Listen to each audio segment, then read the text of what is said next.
So my question is, do you think that Venus sinus approach can be a feasible way to record spreading the pressure, the polarity? Yes, that is actually a very good question. So what we did in experimental animals is put electrodes recording potassium levels into the cortical vein in a mouse under stereo microscope. It's a very microsurgical operation. And as the spreading depression passes across the cortex, venous blood potassium levels spike and then come back down. So which means that the potassium that is released during a sting event is now being washed out of the brain through the capillaries and into the venous blood.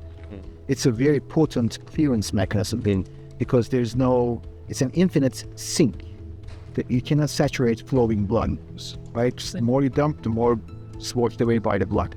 It's a very efficient way of doing it.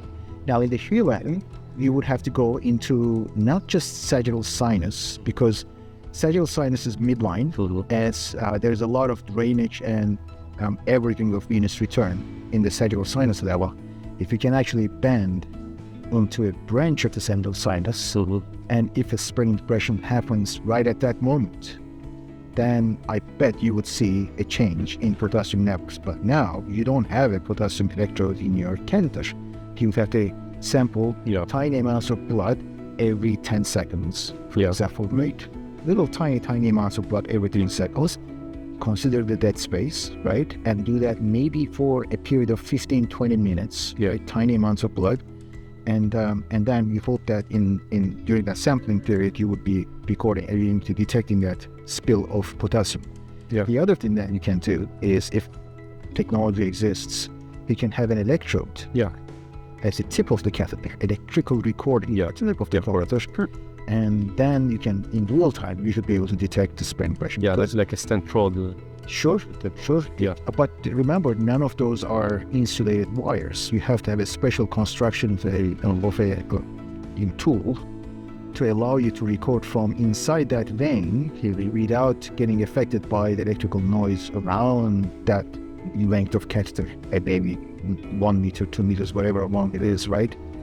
So that's a special technology that one would have to develop or build. The technology exists. It's just a matter of somebody just time and effort to just build it. And just a second, very fast question: do you think that a middle meningeal artery way can be a better way compared to venous? I don't think so, because MMA is in the outside the parenchyma, electrically a little bit more removed, because you have the CSF in between, right? So if you can do the venous approach, that's better than the cortical. Cortical balls. Okay. There you go. Thank you. Okay. Thanks so much. Thank you.